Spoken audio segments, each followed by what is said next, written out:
mensaje que quiero compartir esta tarde con ustedes creo que es muy importante para el crecimiento, para la madurez de una iglesia, de un creyente, y dependemos de la ayuda y del respaldo del Señor, y queremos pedirle a Él que hable, queremos pedirle a Él que nos ayude, que nos inspire, y que podamos verdaderamente entender, captar el mensaje que en esta tarde el Señor tiene para nuestras vidas. Oramos, hermanos. Padre Celestial, te damos de todo corazón gracias por todo lo que hasta ahora, Señor, hemos visto de parte tuya, cómo tú has suplido, cómo tú has obrado, Señor, conforme a tu fidelidad y conforme a tu poder. Y reconocemos que es tu gracia, que es el favor de Dios, el que permite que tu reino se extienda y tu obra se desarrolle y se multiplique y podamos llegar a otros lugares, Señor, donde hay tanta necesidad. Señor, queremos pedirte en esta tarde que tú bendigas esta enseñanza, este mensaje, y que no solamente los que están aquí puedan disfrutar y aprender, sino también después las cientos y miles de personas que lo estarán escuchando y viendo en diferentes lugares. Señor, nos consta que hay muchas personas, Dios mío, que escuchan tu palabra a través de los medios, de las redes sociales, y pedimos, Señor, que sea una enseñanza práctica, una enseñanza que nos ayude y nos capacite para poder vivir vidas victoriosas y vidas bendecidas conforme al plan y al diseño tuyo, Señor. Nos encomendamos a ti y pedimos que todo lo que a partir de ahora se hable y se comparta sea de gran bendición para todos y cada uno de nosotros. En el nombre bendito de nuestro Señor Jesús. Amén. Y amén. Yo les invito a que ya sin más demora vayamos al libro de Romanos, al capítulo 8. Romanos capítulo 8. Esta es la única carta que Pablo escribe a una iglesia que él no ha fundado. Todas las cartas que tenemos de Pablo en el Nuevo Testamento fueron después escritas a congregaciones que él las abrió personalmente. Cuando le escribe a los Corintios, las personas que van a recibir esta carta son sus hijos en el Señor espiritualmente hablando, o los tesalonicenses, o los colosenses, o los efesios, ¿verdad? También escribe cartas personales, por ejemplo, a Filemón, a Tito, a Timoteo. Pero esta es una carta que él escribe a una iglesia que él no ha establecido, que él no ha fundado. Pero evidentemente tenía un gran conocimiento de la membresía, porque si ustedes después con detenimiento y con tranquilidad en casa leen el último capítulo de Romanos, él da una lista enorme de nombres de personas a las cuales él saluda. Por lo tanto, aunque él no ha sido, por así decirlo, el padre, el fundador de la obra, es una iglesia que conoce perfectamente porque hay una lista, ya digo, enorme de hermanos a los cuales él saluda. Así que evidentemente había una relación muy directa con los hermanos que se congregaban en la ciudad imperial, la ciudad de Roma. Dicho esto, cuando ustedes lean en algún momento la carta a los romanos, yo les voy a pedir un favor. No la lean con prisa. No la lean así diciendo y terminé de leerla, sino que léanla tranquilamente, porque es una de las cartas más profundas del Nuevo Testamento. Junto con Gálatas y también con Efesios es una de las epístolas más profundas, porque los que la iban a recibir eran de origen judío, aunque vivían en Roma, y eran grandes conocedores de la Escritura, de las Escrituras del Antiguo Testamento, se supone. Por lo tanto, Pablo escribe en un nivel con una profundidad que a menos que los que iban a recibir la carta fueran expertos y conocedores de la Escritura, no iban a enterarse absolutamente de nada. Ahora, la carta está plagada de costumbres, la carta está plagada de las famosas leyes de Roma. Para poder entender muchas cosas que Pablo enseña y dice en la carta, hay que conocer bien la cultura del Imperio Romano. Cómo vivía esa gente, cómo pensaban, cómo reaccionaban, cómo eran algunas de las ceremonias que hacía, para que después podamos entender sobre todo el capítulo 8, que para mí es el corazón de la carta de Pablo. El capítulo 8 de Romanos es un capítulo increíble. Y hay dos palabras que aparecen continuamente en el capítulo 8. Una es la palabra carne y otra es la palabra espíritu. Con la primera no tenemos problema, porque más o menos sabemos a lo que se refiere Pablo cuando dice o cuando habla de la carne. Pero con la otra palabra hay un poco de problemas por una razón, y es que en nuestro idioma, ustedes lo van a ver continuamente en la Biblia, a veces la palabra espíritu aparece con mayúscula y a veces la misma palabra espíritu aparece con minúscula. Y bueno, parece ser que cuando se refiere al Espíritu de Dios, al mover de Dios, a la presencia del Señor, pues para diferenciarlo se pone espíritu con mayúscula. Y cuando habla del espíritu humano, pues se emplea la palabra minúscula. Pero esto es un poco complicado, porque en el texto original, bien en griego, el Nuevo Testamento, o en hebreo, el Antiguo Testamento, no existe este tema de mayúsculas y de minúsculas, no existe eso. Eso es algo que para nosotros es muy importante. No es lo mismo decir Señor, y ahí mencionamos al Señor Dios Todopoderoso, o cuando decimos Señor fulanito de tal, estamos utilizando la misma palabra, pero la connotación es muy diferente. Por eso ponemos mayúscula o minúscula. Pero repito, eso en el texto original no existe, sino que hay palabras específicas para saber a qué espíritu o a qué Señor se refiere el autor de la carta. Ahora, vamos a empezar con la primera palabra, la palabra carne. Dice en el versículo 1, estamos en Romanos 8, ¿verdad? Romanos 8:1. Ahora pues, ahora, es un hecho, tiempo presente. Ahora, ninguna condenación hay para los que están en Cristo Jesús. Coma. Y añade, los que no andan conforme a la carne, sino conforme al Espíritu. Si este matiz es muy importante. Ahora ninguna condenación hay para los que están en Cristo Jesús. Y a continuación da una característica de los que están supuestamente en Cristo Jesús.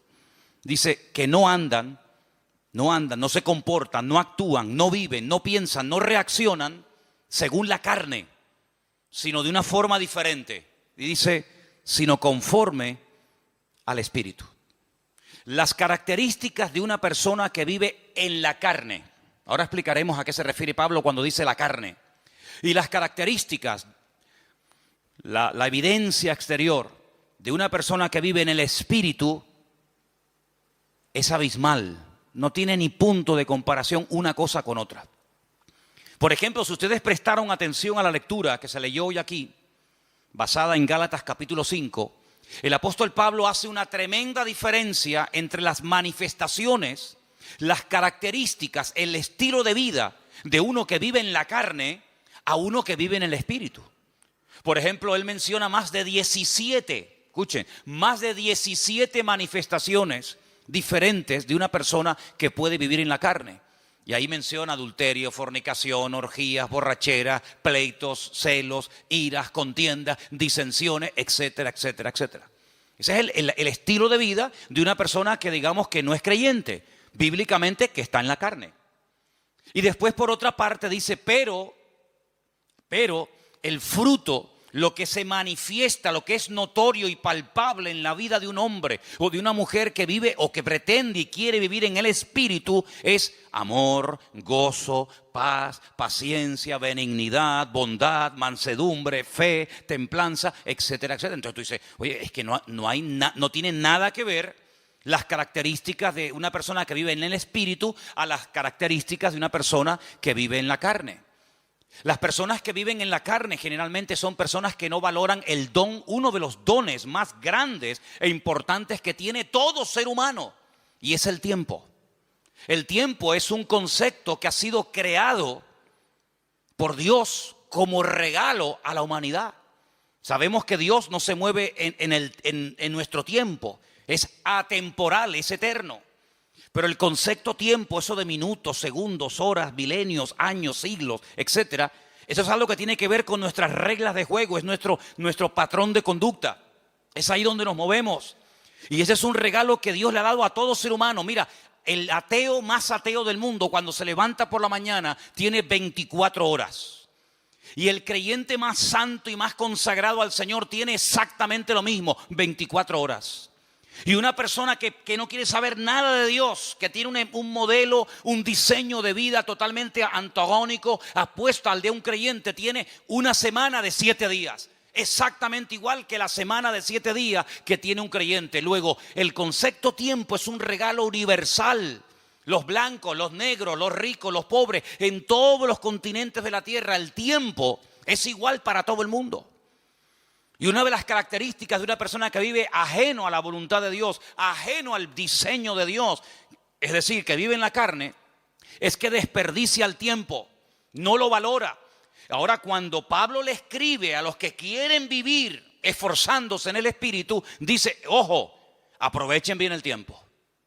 Cuidado, porque el tiempo que pasa no se puede recuperar. Esa es una de las características del tiempo. Si ya no podemos volver al pasado, no existe máquina del tiempo, no hay regresión, no podemos volver atrás y decir, oye, ayer me quedaron por hacer esto, esto y esto. Amigo, pasó a la historia y nunca más ese tiempo, ese minuto, ese año volverá, nunca más. Es como las olas, cuando entran y rompen en la arena, esa ola desapareció, vendrá otra, pero esa ya desapareció. Exactamente es igual el tiempo, va transcurriendo. Y Santiago lo define como una especie de neblina. Dice que el tiempo, la vida, que está incluida en el factor tiempo, dice que es como neblina que pasa y cuando te das cuenta, se te fue la vida, amigo. Entonces, una de las características de las personas que viven en la carne es que desperdician el tiempo, no valoran el tiempo. Aparte de que viven en desorden, en desobediencia, dándole lugar a todo tipo de vanaglorias, de soberbias, de vicios, convirtiéndose queriendo o sin querer, consciente o inconscientemente, en esclavos, en dependientes de cosas o de personas. Y por eso después se llevan desilusiones y desengaños, personas que han puesto su fe y su confianza en otras personas o en instituciones, ¿verdad? Y se llevan un desengaño porque las personas que viven en la carne, al no esperar en Dios, sino al esperar en el hombre, pues la Biblia dice, cuidado con confiar en el hombre, porque te puede llevar tremendas desilusiones. ¿Cuántos dicen amén? Ahora, Pablo emplea la palabra carne en un sentido general. Después vamos a ver cómo él intenta utilizar esa palabra para hablar de otros conceptos. Pero en primer lugar vamos a ver la palabra carne como palabra en sentido general. Algunos versículos de Romanos, ¿les parece? Romanos 2, versículo 28. Romanos 2, verso 28. Vamos a escuchar este primer texto, por favor.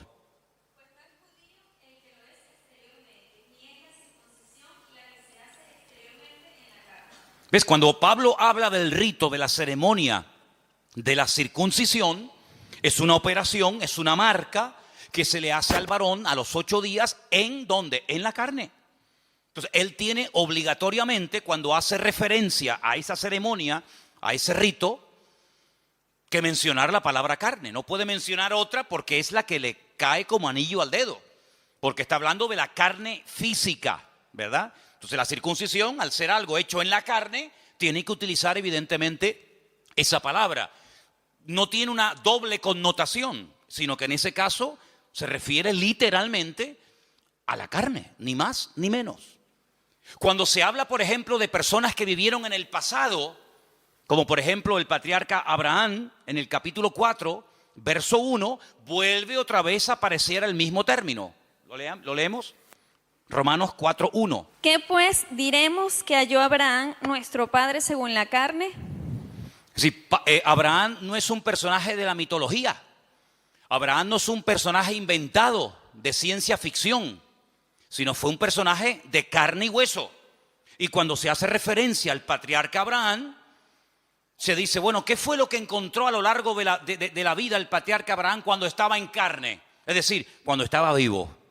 Entonces, es un término que puede tener múltiples aplicaciones, pero en los textos que estamos leyendo se emplea en su sentido literal.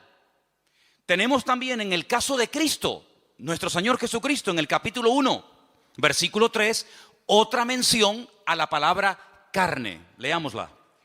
Acerca de su Hijo, nuestro Señor Jesucristo, que era del linaje de David según la carne. Exactamente, es decir, si analizamos y estudiamos el árbol genealógico Es decir, los antepasados de Jesucristo, familiarmente hablando, estamos hablando de personajes de carne y hueso.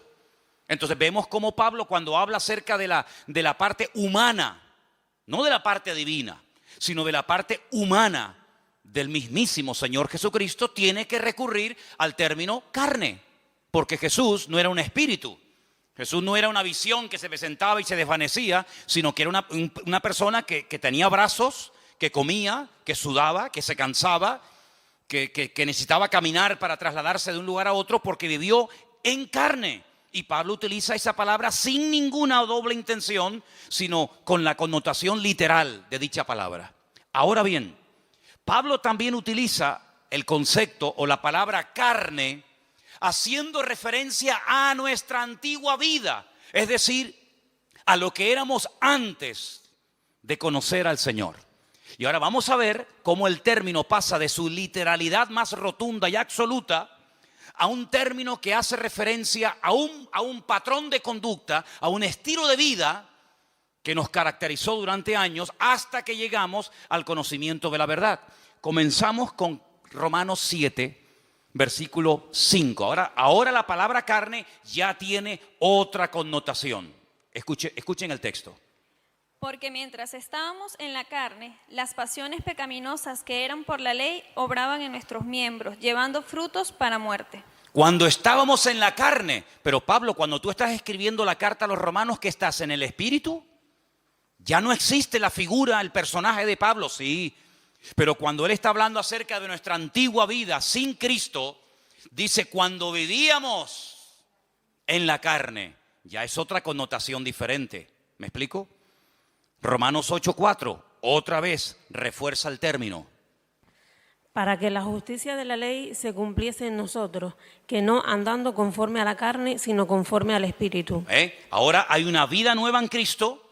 Ahora hemos, como dice otro texto de la Escritura, pasado de muerte a vida. Y ahora la vida de un creyente no es seguir viviendo en la carne, sino vivir en el Espíritu. Ahora la palabra carne toma otra connotación. Hace referencia a lo que éramos antes cuando estábamos, como dice él, en nuestros delitos y pecados, sirviéndonos a nosotros mismos en vez de servir al Señor. Romanos 8:8. Y los que viven según la carne no pueden agradar a Dios. ¿Ve? Los que viven según la carne, los que viven opuestos a los designios y a los propósitos y objetivos de nuestro Dios, no pueden bajo ningún concepto agradar a Dios. Luego, el vivir en la carne significa vivir en un estado de desobediencia, de rebeldía, de oposición a Dios. También el versículo 9 hace referencia a esto que estamos hablando. Romanos 8:9. Mas vosotros no vivís según la carne, sino según el Espíritu, si es que el Espíritu de Dios mora en vosotros. Y si alguno no tiene el Espíritu de Cristo, no es de él. Es decir, la vida que ustedes viven ahora no la pueden seguir viviendo en la carne. No la pueden seguir viviendo con las características que identifican a un no creyente.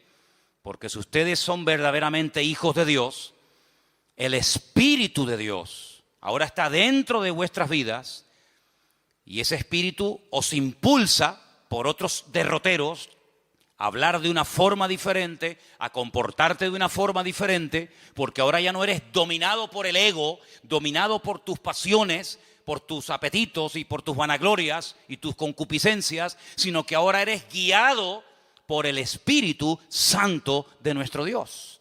Y dice que una persona puede reconocer si es o no es un hijo de Dios por la forma como vive. Eso es lo que el Señor dijo, dicho en otras palabras, por sus frutos los conoceréis. Dice el Señor en Romanos 8 que los que son de Cristo son guiados por el Espíritu que guió a Cristo. Y los que no son guiados por el Espíritu de Cristo, por el Espíritu Santo, no son hijos de Dios. Aunque ellos crean que lo son. Aunque ellos se autoproclamen hijos de Dios.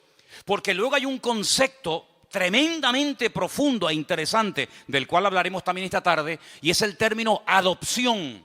Porque claro, hoy en día La palabra adopción tiene otras connotaciones completamente diferentes a lo que significaba ser adoptado hace 2000 años.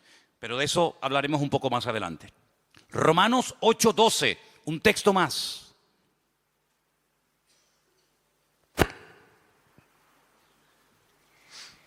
Así que, hermanos deudores, somos no a la carne, para que vivamos conforme a la carne.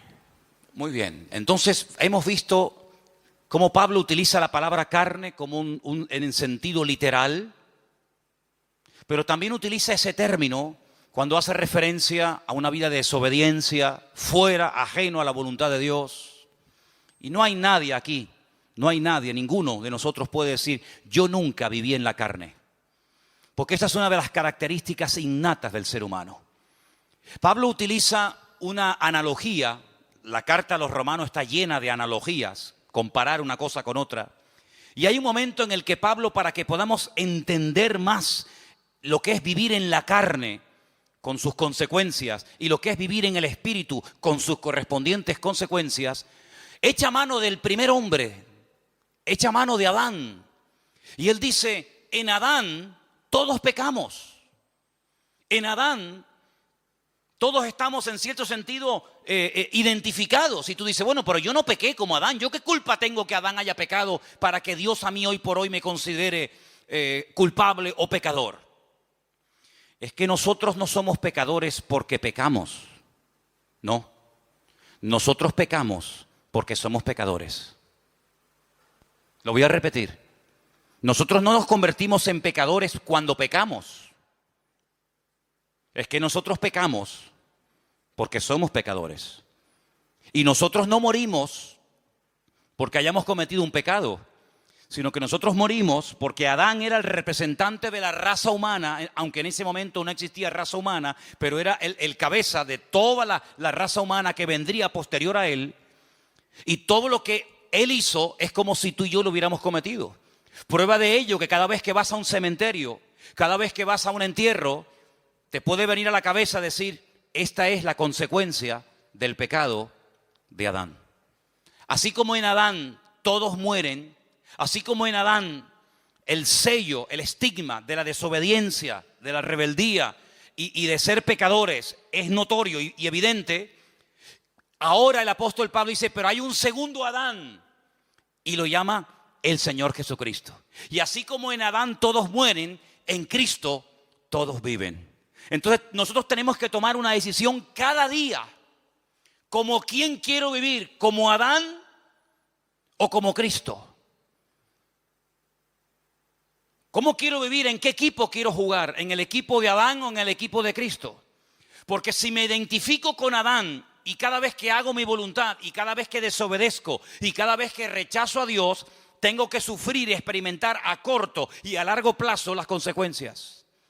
Pero si decido vivir como Cristo vivió, no te queda más remedio que tener el espíritu que Cristo tuvo a lo largo de su vida para poder vivir en victoria, como Él vivió todos los días de su vida como hombre en victoria. ¿Cuántos dicen amén? Y esto es un concepto que no nos entra en la cabeza. Porque uno dice, bueno, como Dios, no tengo ningún problema en aceptar que Dios es perfecto, ¿sí o no?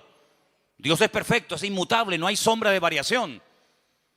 Dios no se cansa, Dios no está un día alegre y otro día triste. Dios es inmutable, Él no se cansa, Él da y no pierde, sino que Él sigue siendo Dios. Él es la fuente de la existencia misma. Pero como humano, como hombre, el Señor Jesucristo fue perfecto. Fue un niño perfecto. Y todos los que hemos tenido hijos o tenemos hijos, sabemos que nuestros hijos, como nosotros tampoco fuimos hijos perfectos, no hay un hijo perfecto. No hay una hija perfecta. Se puede comportar mejor o peor. Puede sacar mejores o peores notas. Pero no hay un hijo perfecto. Y Cristo fue hijo. Y como hijo fue perfecto. Y como hombre fue perfecto. Entonces eso quiere decir que vivió en una absoluta perfección durante toda su vida. Y en una absoluta y extraordinaria santidad. Pero porque no fue tentado. Porque si fue tentado es imposible vivir en perfección. No. Es que no tiene gracia. No tendría ninguna gracia ni ningún valor el que Cristo no haya sido tentado y viviera sin pecar, porque entonces, ¿cómo sabe si una persona ama o no a Dios si nunca es tentado? El Señor Jesucristo dice en la Escritura que fue tentado en todo, absolutamente en todo. Y ahora, todo lo que te puedas imaginar, fue tentado absolutamente en todo. Desde su más tierna infancia hasta el último momento de su existencia, tentado absolutamente en todo. Pero dice la Biblia que a pesar de que fue tentado en todo y experimentó el Señor tentaciones que jamás nosotros hemos experimentado, porque Satanás intentó por todos los medios habidos y por haber hacerlo caer y tropezar y que no cumpliera el propósito para el cual había venido, dice que nunca pecó ni se halló engaño en su boca. ¿Cuántos dicen amén? Porque el Señor Jesucristo, cuando habla acerca compara la ley con el sermón del monte, Él dice, oísteis que fue dicho. Y Él echa mano a textos del Antiguo Testamento que los conocía perfectamente. ¿Cómo no lo va a conocer? Si Él era la palabra humanada, la palabra encarnada, hecho hombre. Pero Él dice, pero yo voy más allá de la palabra. Porque vosotros condenáis y castigáis al que comete el acto. Pero yo voy más allá del acto. El que lo desea y el que lo hace en su mente sin haber llegado al acto en sí mismo, igualmente está pecando. Es decir, que una persona puede estar pecando sin moverse de la silla. Una persona sin salir de su casa puede estar pecando. Porque no solamente es el acto en sí, sino que el Señor dice, hasta con la mente podemos llegar a pecar, ¿sí o no? No solamente con el cuerpo, sino que con la mente podemos estar ahora mismo pecando. Es decir que no es que Cristo no lo pillaron nunca infragante y cometiendo un pecado y por lo tanto pueden decir fue perfecto, pero luego en su mente era terrible. No, es que ni siquiera en la mente nuestro Señor Jesucristo pecó. Y eso es un concepto que a nosotros se nos escapa porque decimos perfección, vivir en la perfección durante 33 años de su vida, siendo presionado y teniéndolo todo en contra, pues eso es lo que dice la Biblia, que Jesús nunca pecó. Es el hombre perfecto. Y cuando tú ves, por ejemplo, los evangelios, y no me voy del tema, pero cuando ves los evangelios, tú ves que son diferentes exposiciones, diferentes formas de presentar una vida tan rica y tan amplia como la del Señor Jesucristo. Por ejemplo, Mateo lo presenta como el Mesías, el que estaba profetizado en las Escrituras y las cumplió. Pero Marcos lo presenta como un siervo perfecto, obediente, sumiso. ¿Por qué? Porque los destinatarios del Evangelio de Marcos eran los romanos. Y en la mentalidad de los romanos estaba el tema de la esclavitud y todo esto. Pero cuando, por ejemplo, Juan lo presenta no como el Mesías, sino lo presenta mucho más amplio, de 7 formas diferentes, como la luz del mundo, como el verbo hecho carne, como el pan de vida, como el camino, la verdad y la vida, la vid verdadera, etcétera, etcétera, etcétera. Pero cuando Lucas, que le escribe a un griego, Teófilo, el amado de Dios, a él le escribe a un griego. Los griegos, la filosofía, la concepción de vida de un griego no era la de un romano. Tú coges a un romano y coges a un griego y sí, son 2 seres humanos, pero son totalmente diferentes. Es como si coges a un japonés y a un colombiano. Son 2 seres humanos, pero la mentalidad japonesa no es la mentalidad de un colombiano, de un venezolano, de un latino, de un español. No, para nada. Son 2 cosas completamente diferentes. La mentalidad de un griego es completamente distinta, diferente a la mentalidad de un romano. El griego busca la perfección de carácter. El griego busca la perfección en lo físico. El griego es hedonista. El griego es vanaglorioso. El griego se cuida el cuerpo. El griego es una persona exquisita en todo lo que hace. El romano es salvaje. El romano no tiene escrúpulos. El romano es avasallador. El romano no tiene educación. No es diplomático. El romano es mente de imperialista. Mente de que aquí mando yo y tú te callas. Y si te tengo que matar, te mato y punto. El griego más refinado. Es igual de malo, pero más refinado, ¿no? Es un veneno, pero en vez de saber a veneno, sabe a miel. Te está envenenando con veneno, pero como sabe a miel, uy, qué rico, dame un poquito más. Así es el griego. Entonces, como él le va a escribir a un griego, él dice, te voy a hablar de un hombre perfecto. Y claro, Teófilo dice, un hombre perfecto, si Platón no fue perfecto, ni Aristóteles, ni Séneca. ¿De quién me estás hablando? ¿De quién me estás hablando? De Jesucristo. el Hijo de Dios, y lo presenta como el hombre perfecto. Así que Cristo nunca vivió en la carne, ni siquiera cuando dormía su subconsciente le traicionaba, jamás. Fue perfecto en espíritu, alma y cuerpo. Entonces lo que Pablo intenta en el capítulo 8 de Romanos decirle: hermanos, ahora nosotros hemos pasado de muerte a vida. Nuestra antigua vida estaba caracterizada por vivir en lo que él llama la carne. Pero ahora voy a enseñarles un nuevo modelo de vida. Vamos a vivir en el Espíritu. Pero en el Espíritu con mayúscula o en el Espíritu con minúscula. En el Espíritu Santo de Dios. En el Ruach HaKodesh. No en el Neuma. Sino en el Ruach HaKodesh. En el viento recio de Dios. En el Espíritu de Dios. Porque ese fue el Espíritu que habitó en Cristo. El que hizo que su madre quedara embarazada. Y el que lo ungió y lo capacitó durante toda su vida, hasta que él llega un día a Nazaret y dice: el Espíritu de Dios está sobre mí. Y él es el que me unge, él es el que me capacita para poder cumplir con el objetivo por el cual fui enviado por mi Padre: dar vista a los ciegos, vendar a los quebrantados de corazón, a pregonar el año de la buena voluntad del Señor, etcétera, etcétera. Cuando el Señor asciende a la gloria, ese espíritu que habitó en él durante toda su vida, y sobre todo de una forma mucho más contundente a partir del bautismo, porque dice que cuando era bautizado descendió sobre él como forma corporal el Espíritu de Dios. Cuando él se está despidiendo de sus discípulos, él dice: yo os noto tristes. Claro, ustedes se han acostumbrado a estar todo el santo día conmigo. Y cada vez que hay un problema, cada vez que hay una situación difícil que solucionar, ustedes siempre recurren a mí. Pero ahora ustedes se sienten como solos y con temor, porque les acabo de decir que me voy a ir, pero tengo una buena nueva que compartirles. Y es que me voy, pero no os dejaré huérfanos, sino que estaré con vosotros para siempre. Y cuando me vaya a la presencia del Padre y le enseñe mis manos y mi costado y mis pies heridos, y él quede satisfecho porque la ira, porque la justicia de mi Padre ha sido derramada y ha quedado satisfecho completamente, ahora que él me ha elevado y me ha dado un nombre que es sobre todo nombre. Ahora que ya no vamos a hablar más de pecado, porque este tema ya está zanjado y se acabó y se pagó la deuda. Ahora le voy a decir a mi Padre: Padre, mándales a ellos el Espíritu que moró en mí. Así que no os dejaré huérfanos.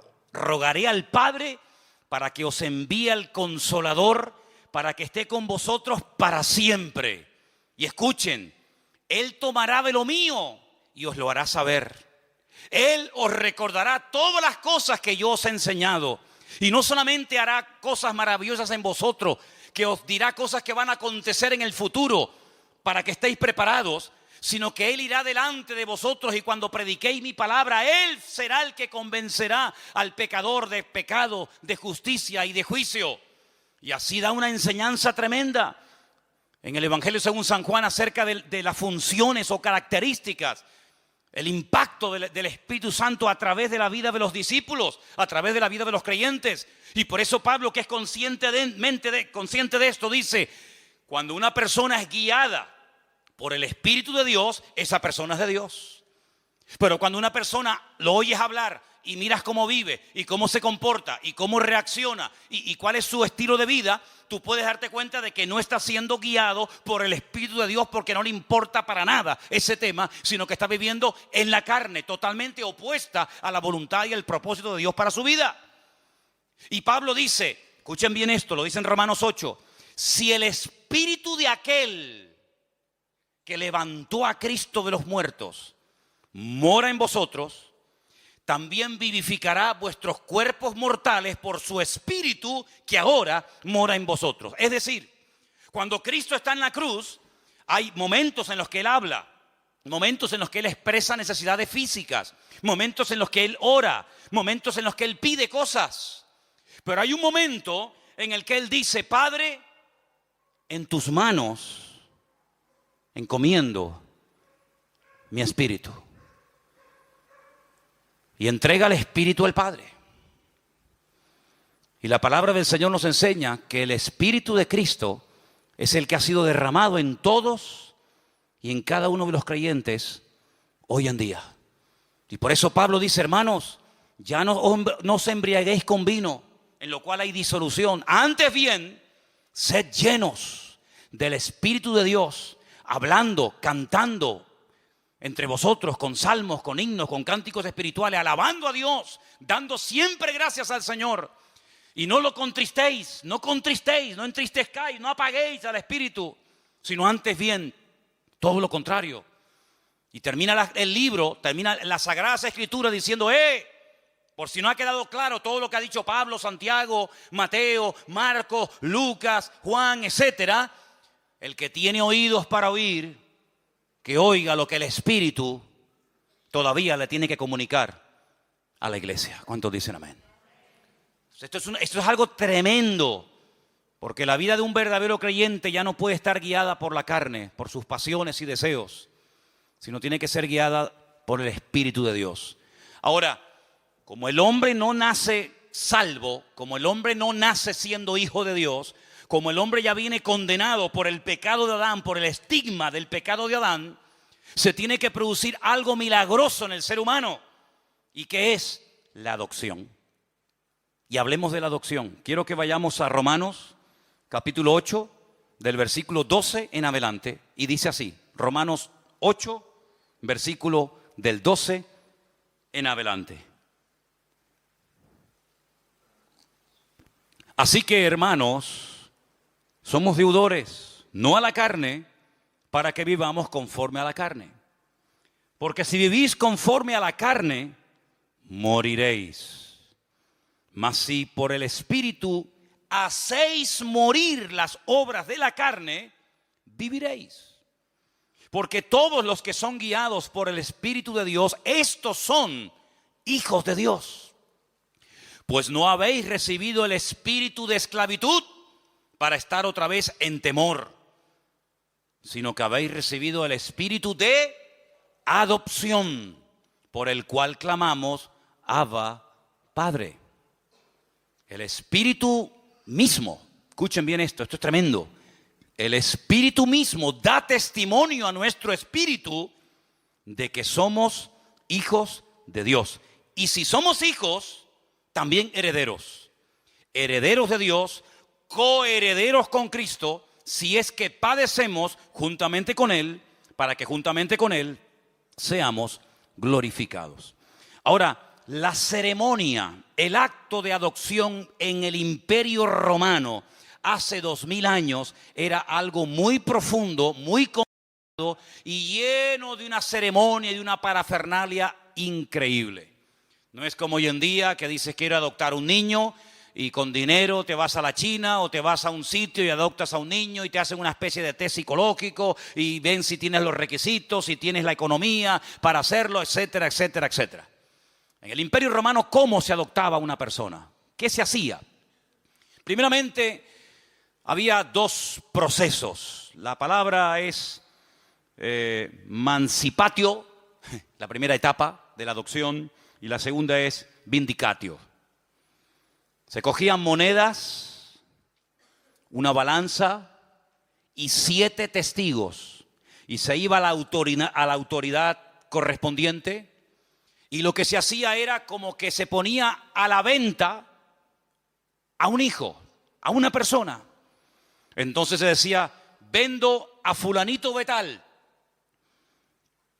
La persona con esas monedas las pesaba en la balanza y lo compraba. Volvía a ser exactamente la misma ceremonia en ese momento o en otro momento o lugar. Lo ponía a la venta, lo subastaba y llegaba un momento en el que él pujaba otra vez y lo volvía a comprar. Pero la ceremonia, el acto más importante de la ceremonia era cuando se ponía a la venta a la persona y la persona que tenía capacidad para comprarla no pujaba y no lo compraba. Y si no lo compraba, la persona que lo ofrecía, automáticamente se rompía todo vínculo legal, la patria potestad sobre dicha persona, y el que lo comprara pasaba automáticamente a ser el padre, adoptar a esa persona como uno de sus hijos. Estos 7 testigos, en el caso de que muriera el que había hecho la venta y el que había hecho la compra, estarían siempre preparados para presentarse ante las autoridades pertinentes de la época para decir, no, yo fui testigo de que este hombre vendió el día tal en tal lugar a fulanito de tal y esta persona pujó por él y lo compró por tal cantidad. Y entonces, ¿qué ocurría a partir del momento en el que una persona adoptaba, compraba? Porque la adopción no era por sentimiento, sino que había que dar un precio muy elevado para poder comprarlo.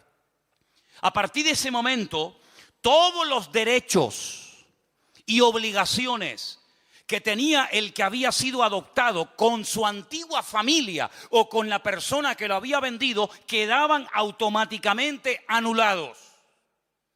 Tú no tienes ya absolutamente nada que ver con este hombre que te vendió y que ya no tiene ninguna autoridad sobre tu vida. Segundo, si tú tenías deudas contraídas cuando eras hijo o cuando eras propiedad de ese hombre, en el momento en el que eres adoptado, todo tu pasado queda totalmente cancelado, todas tus deudas anuladas, y a partir de este momento comienzas a formar parte de otra familia con todos sus derechos y todas tus deudas del pasado quedan anuladas. Y a partir de este momento legalmente eres considerado heredero legítimo de ese hombre que te ha adoptado como padre o te ha comprado para él. Y finalmente, si ese hombre que lo había comprado o adoptado tenía más hijos, estos hijos legítimos, nacidos de su esposa, no podían en ningún momento anular el acto de adopción que previamente se había establecido. Conociendo la ley romana, conociendo todo este proceso y toda esta parafernalia de la adopción, el apóstol Pablo dice, nosotros pertenecíamos a un dueño terrible que nos tenía la vida amargada. Éramos esclavos del pecado. Pero no mires el pecado como el problema. El problema no solamente era el pecado. El problema era el que estaba detrás de los pecados. Y era nada más y nada menos que el príncipe de las tinieblas, Satanás mismo. Él era nuestro dueño, el que controlaba nuestra vida, el que dirigía nuestras emociones y sentimientos, el que hurtaba, mataba y destruía nuestra vida en momentos puntuales, en unas ocasiones más y en otras ocasiones menos. Y llegó un momento en el que alguien pujó por nosotros. Llegó un momento en el que alguien nos quiso comprar. Y nos compró a precio de sangre. Su propia sangre. Y el que nos compró se llama Señor Jesús. Y ahora lo mismo que Él va a heredar, vosotros también lo heredáis juntamente con Él. Porque ahora no solamente sois hijos adoptivos de Dios, sino que ahora sois coherederos con Cristo juntamente con Él. Pero había 7 testigos que en cualquier momento podían ser llamados para testificar de que eso se había producido. ¿Y dónde están esos testigos? Pablo dice, el Espíritu Santo es el que da testimonio de que ahora somos hijos de Dios. Es decir, la misma presencia del Señor está dentro de nosotros, no solo con nosotros, sino en nosotros, y da testimonio a nuestro espíritu que lo que se ha producido no es un cambio pasajero y un cambio simplemente de imagen, sino un cambio en el mundo espiritual. Hemos pasado en fracción de segundo de muerte a vida. Y por eso cuando hablamos de la conversión es algo tan profundo. Conversión, convertido a Cristo, es mucho más. De hecho, no tiene nada que ver con venir aquí o no venir aquí. Hay gente que puede estar viniendo aquí y no son salvos. La salvación no es cambiar de iglesia, cambiar de religión, cambiar de imagen, sino es cambiar por dentro. Y el único que nos puede cambiar por dentro es nuestro Creador, el que nos hizo, pero no solamente nos hizo y nos creó, sino que además nos compró y nos adoptó como hijos suyos en su familia. ¿Cuántos dicen amén? Y ahora el Espíritu de Dios nos anhela celosamente. Y es el que ahora nos guía. Es el que dice la Biblia en Lucas 12:12, Él os enseñará en la misma hora lo que debéis decir. No os preocupéis, vivan relajados y tranquilos, porque el Espíritu os guiará a toda la verdad, porque no hablará por su propia lengua, por su propia boca, sino que tomará de lo mío y me glorificará a mí. ¿Cuánto dicen el Señor? ¿Cuánto dicen amén al Señor? Así que, amados hermanos, en esta tarde tenemos que tomar una decisión, pero radical. ¿En qué equipo queremos jugar? ¿Qué estilo de vida vamos a llevar? ¿En la carne o en el espíritu? No se puede vivir una vida victoriosa cristiana con el Señor en la carne, porque la vida cristiana es una vida, humanamente hablando, y soy muy claro en esto, totalmente imposible de vivir. Porque la vida cristiana es sinónimo de querer vivir, de querer o de pretender vivir según la vida que Cristo vivió. ¿Qué es la vida cristiana? Vivir como Cristo vivió. ¿Y quién es capaz de vivir como Cristo vivió? Sin pecar nunca, sin desear nada malo, sin tener nada malo en el corazón, sin tener tendencia al pecado, sin mirar lo que no hay que mirar, sin desear. Es imposible, porque somos carne y hueso, decía el patriarca Abraham, soy polvo y ceniza. Por eso Pablo descubrió un secreto tremendamente profundo de nuestra relación con Dios. Y es decir, lo que tenemos que hacer cuanto antes es morir. Porque un muerto no crea problemas. Los que crean problemas son los vivos. Los muertos no dan problema. El muerto al hoyo y el vivo al bollo. El muerto no da problema, no critica, no se desanima, no se deprime, no cambia de religión. El muerto se murió y punto. Ya no habla, ni siente, ni padece. Y por eso Pablo dice, ya no quiero vivir más yo, sino ahora quiero que mi estuche llamado cuerpo, llamado carne en el sentido literal, sea el medio por el cual el Espíritu de Dios que ahora mora en mí nos lleve a hacer y ejecutar todos los días de nuestra vida la voluntad de nuestro Dios. ¿Cuántos dicen amén? Eso es lo que Pablo intenta explicar en Romanos 8. La vida en la carne es así. Si quieres escoger ese camino, las consecuencias van a ser esta y esta. Y la estación final, saben que cuando uno va en metro o cuando va, generalmente en metro o en tren, cada estación tiene un nombre. La estación final de la vida se llama la muerte. Y por eso ha habido intentos, el hombre ha hecho intentos por tratar de corregir el rumbo de la naturaleza humana. Y algunos dijeron a lo largo de la historia de la humanidad, cuando la humanidad sea culta, cuando todo el mundo sepa leer y escribir y tenga un alto nivel de cultura y de preparación y de conocimiento, ya no habrá odios, ni guerras, ni venganzas, ni muertes, sino que el hombre que sea culto y el hombre que tenga un nivel intelectual alucinante, pues se dará cuenta de que en la guerra nadie gana, sino que todos pierden. No me digan.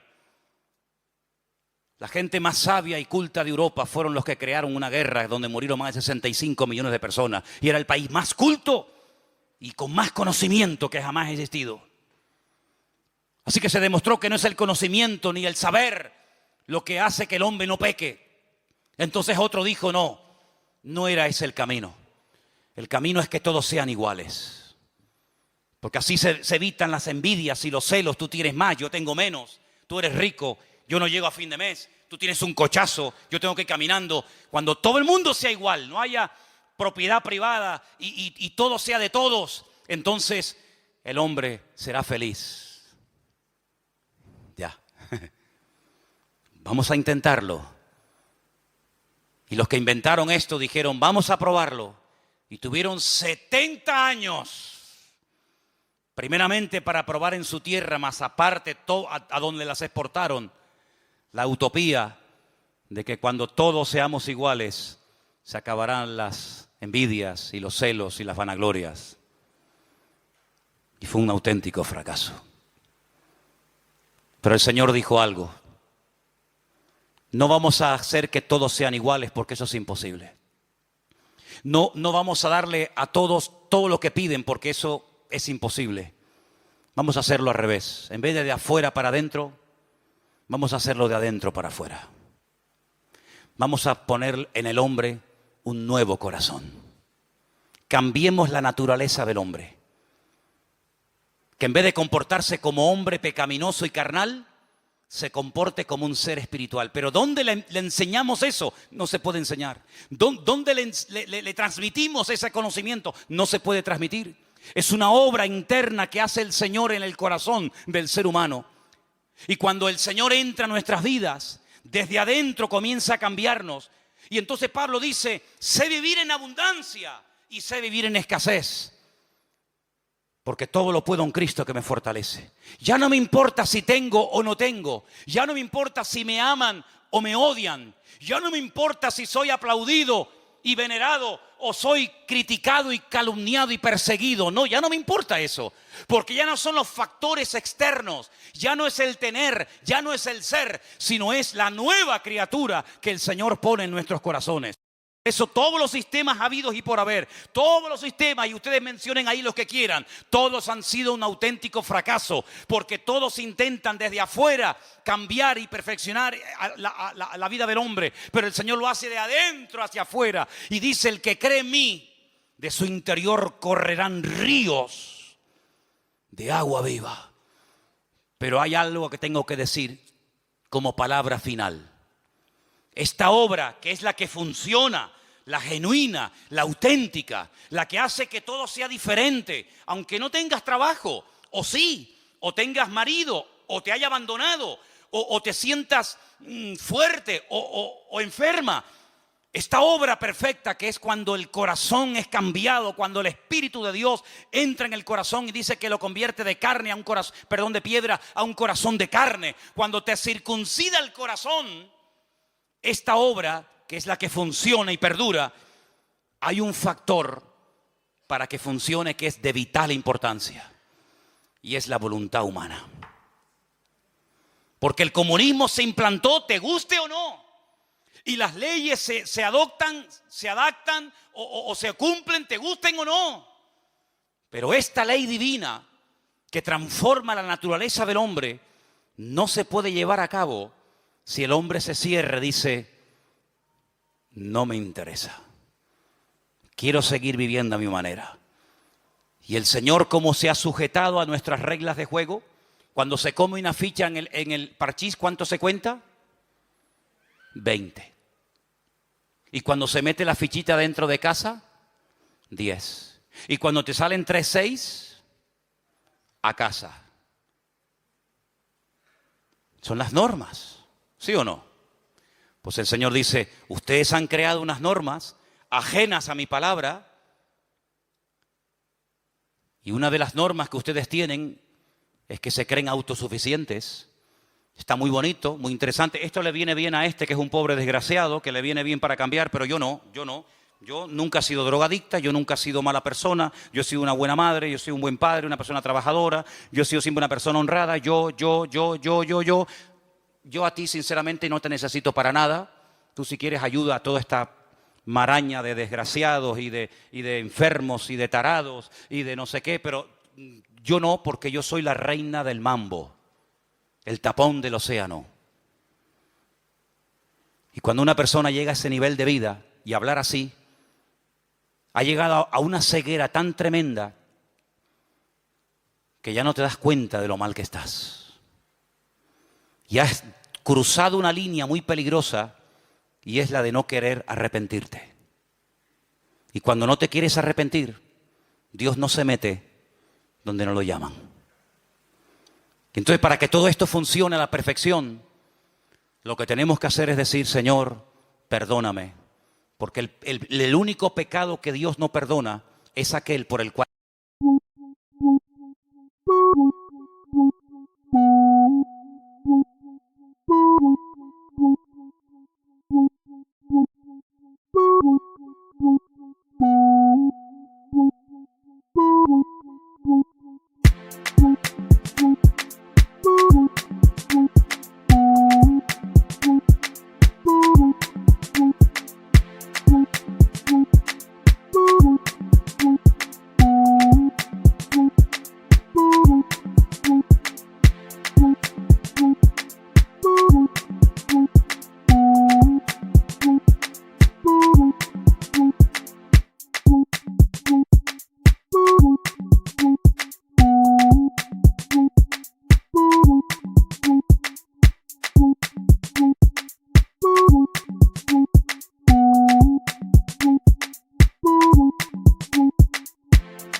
no se pide perdón.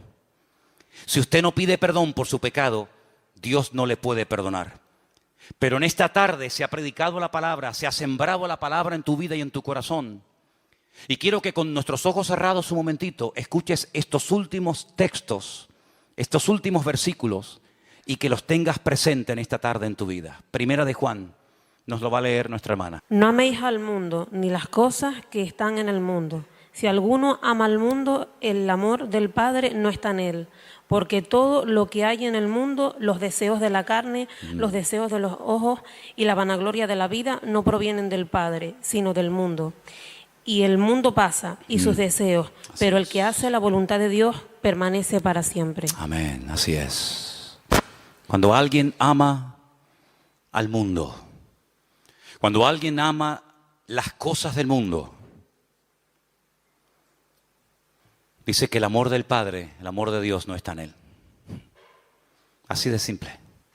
¿A quién amas? ¿Dónde está tu corazón?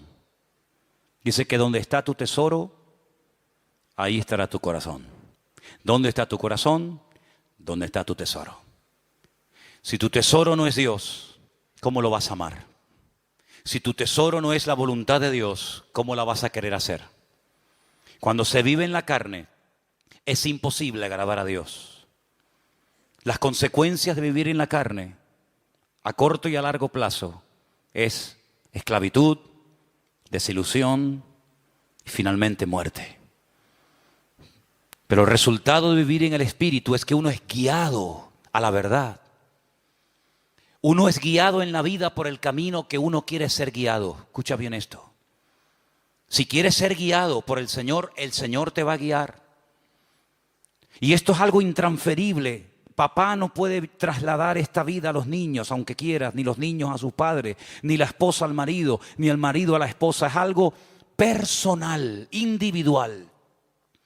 Y por eso en esta tarde yo te hago esta pregunta, delante de la presencia del Señor. ¿Qué modelo, qué estilo de vida vas a elegir hoy? ¿Vivir en la carne? ¿O vivir según el diseño divino? Vivir en el Espíritu que guió a Cristo. El Espíritu que lo acompañó siempre y que dio a su pueblo por un mismo Espíritu. Fuisteis todos bautizados en un cuerpo, dice el Señor. Así que en esta tarde tú tienes la última palabra. Yo te he compartido la palabra, se ha sembrado en tu corazón la buena semilla. Pero no dejo de reconocer que en esta tarde puede haber pedregales, puede haber espinos o puede haber buena tierra. Confiamos en ello. ¿Qué vas a hacer con la palabra oída? ¿Qué vas a hacer? ¿Qué vas a hacer? ¿Qué camino vas a escoger? ¿Vivir en tu ego, en tu yo, en tu carne? ¿O decir, Señor, enséñame? ¿Qué tengo que hacer, Señor? En esta tarde te damos muchas gracias por tu palabra, que es viva, es eficaz. Siempre habla, siempre ministra, siempre toca. Nunca vuelve vacía, sino que se siembra y hará la obra para la cual fue enviada. Señor, confiamos de que sea hoy tu Espíritu Santo el que convenza los corazones. Nosotros hacemos nuestra parte, nuestra obra, pero eres tú el que tocas, el que hablas a las vidas. Y yo te pido, Señor, que no haya reacciones basadas en sentimientos o en emociones, sino única y exclusivamente porque están respondiendo al llamado del Señor. Si en esta tarde tú estás aquí y quieres vivir conforme al Espíritu de Dios, haciendo su voluntad, díselo a Él, díselo. Yo quiero vivir conforme a tu voluntad, Señor. ¿Te das cuenta cómo uno puede vivir de una manera u otra? Tú decides, ser humano, criatura de Dios, tú decides. Yo te animo a que en esta tarde tú le digas al Señor, aleluya, que tú le digas al Señor en esta tarde, yo quiero vivir guiado por tu Espíritu Santo. Estemos orando, hermanos, estemos orando, por favor, en el día de hoy. Aleluya. Gloria a Dios. Prepárame la guitarra, por favor. Esta tarde, ahí donde estás, oh Señor, ministranos, Señor. Llena este lugar, Señor, con esa convicción genuina que trae tu espíritu y tu palabra, Señor. Aleluya. Gracias, Dios mío. Gracias, Señor. Gracias, Señor. Gracias, Señor Jesús. Yo quiero que mientras escuches esta alabanza, esta canción,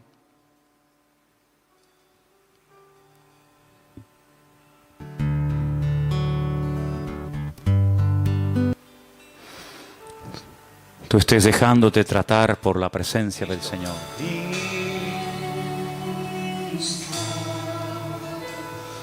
Te